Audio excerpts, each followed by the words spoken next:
mata kuliah Ekonomi Makro dari Program Studi Manajemen Fakultas Ekonomi dan Bisnis Universitas Sumatera Utara. Pada kesempatan kali ini, kami akan menyampaikan materi mengenai menyelesaikan masalah pengukuran ekonomi agregat. Sebelumnya, perkenalkan, saya Grace Agnes dengan NIM 220502093 dan partner saya. Perkenalkan, nama saya Yesika Hutauru dengan NIM 220502099. Nah, materi pertama akan disampaikan oleh teman saya, Yesika.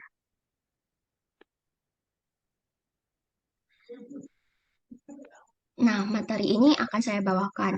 Sebelum saya masuk ke definisi PNB dan PDB, kita harus tahu dulu nih apa itu pendapatan nasional atau national income. Jadi, pendapatan nasional adalah sebuah data yang menggambarkan tingkat produksi negara yang dicapai dalam satu tahun. Tingkat produksi negara di sini artinya adalah nilai dari seluruh barang dan jasa yang diproduksi oleh salah satu negara. Nantinya data ini akan dikumpulkan dan dihitung dalam hitungan satu tahun. Kita perlu mengetahui ini karena bisa menjadi tolak ukur apakah pembangunan ekonomi atau kebijakan yang diambil pemerintah efektif atau tidak. Selain itu, kita bisa tahu masyarakat sudah sejahtera sampai mana. Nah, pendapatan nasional lah yang bisa mencerminkan indikator itu. Konsep pendapatan nasional dibagi menjadi dua. Di sini kita bisa lihat di slide ada PNB dan PDB. Yang pertama adalah Produk Nasional Bruto atau PNB. Secara internasionalnya disebut Gross National Product atau GNP, yaitu menghitung nilai total barang dan jasa yang dihasilkan oleh warga negara. PNB juga mempertimbangkan pendapatan yang diperoleh warga negara baik di dalam maupun di luar negeri. Misalnya, kita menghitung PNB Indonesia, maka hanya faktor-faktor produksi yang berasal dari warga negara Indonesia saja yang bisa dihitung dalam pendapatan ini.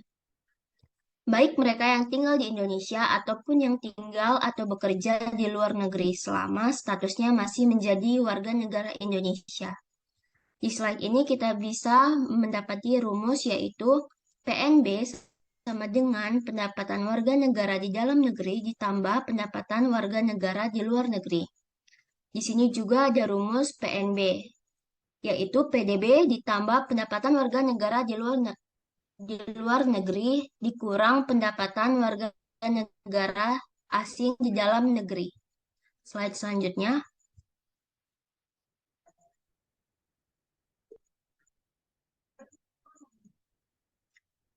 Yang kedua adalah produk domestik bruto atau PDB. Secara internasionalnya disebut Gross Domestic Product atau GDP, yaitu menghitung nilai barang dan jasa domestik yang diproduksi dalam batas suatu negara. PDB memperhitungkan pembelian barang dan jasa yang diproduksi selama periode tertentu. Jadi, jika kita menghitung GDP Indonesia, maka hanya faktor produksi yang berasal dari warga yang tinggal di wilayah Indonesia, baik berstatus WNI atau WNA. Jadi, poinnya itu PNB berfokus pada kewarganegaraan, sedangkan PDB berfokus pada wilayah. Slide selanjutnya.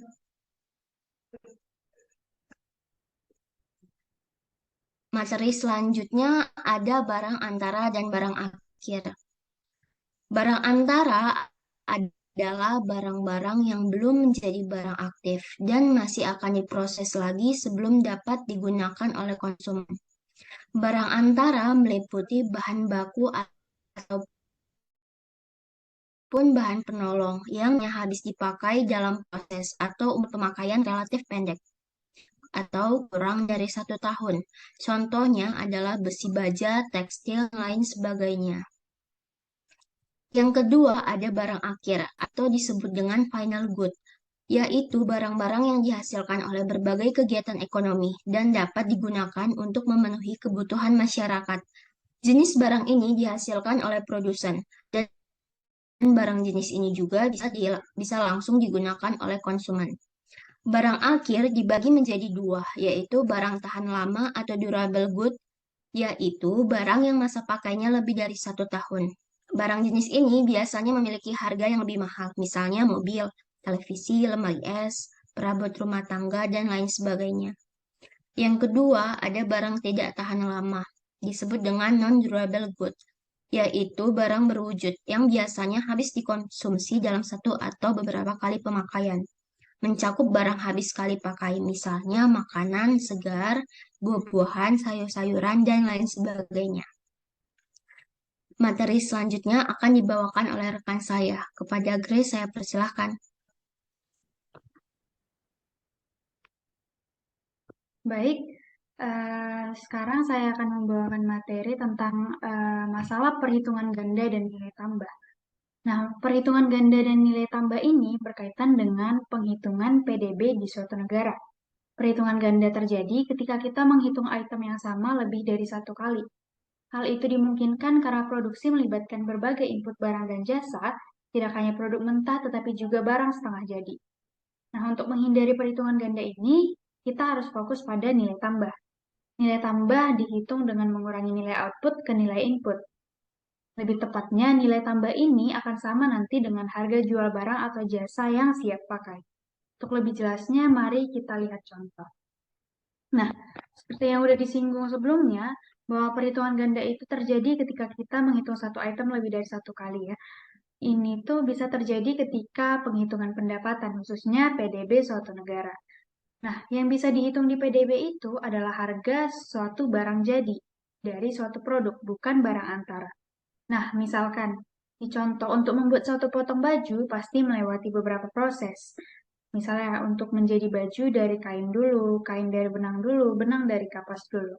Nah, seharusnya tiga nilai input tadi yaitu kain, benang, dan juga kapas sudah termasuk di dalam harga barang jadi, yaitu 25.000. Nah, 25.000 itulah yang dihitung sebagai pendapatan, harga barang jadinya tadi. Tapi ada satu situasi di mana produsen kain, benang, kapas juga istilahnya ikut melaporkan penghitungan pendapatan barang setengah jadi, barang proses, dan bahan baku. Nah, bisa kita lihat di contoh, jika semua proses dihitung dari awal, dari bahan baku ke barang proses, barang setengah jadi, hingga barang jadi, dapat kita lihat nilai akhir bajunya sebesar 68.000, di mana sangat berbeda dari harga barang yang seharusnya, yaitu barang jadi sebesar 25.000. Nah, itu dia perhitungan ganda. Nilai kainnya jadi dihitung dua kali. Ada di kain sendiri dan di baju yang udah jadi tadi. Begitu juga dengan benang dan juga kapas yang menyebabkan perhitungan PDB berlebihan di suatu negara. Nah, untuk menghindari perhitungan ganda tadi, dikenallah konsep nilai tambah. Nilai tambah ini value yang ditambah dari satu proses ke proses selanjutnya. Misalnya, dalam proses dari suatu kain menjadi baju, pasti udah ada nilai-nilai yang ditambah. Misalnya penambahan pernak-pernik, sampai nilai jasa tenaga kerja.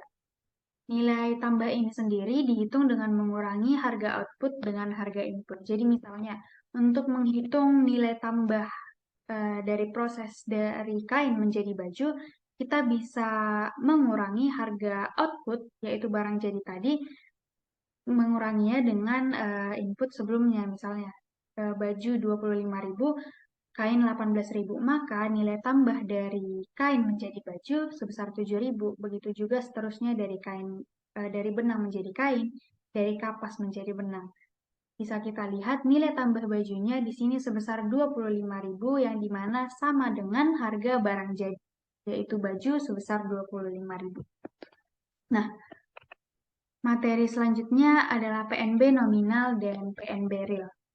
PNB nominal adalah PNB yang dihitung berdasarkan harga barang atau jasa pada tahun berjalan atau tahun sekarang, yaitu tahun yang dihitung. Misalnya kita menghitung PNB nominal tahun 2023, maka kita menggunakan harga barang atau jasa pada tahun ini, gitu seterusnya.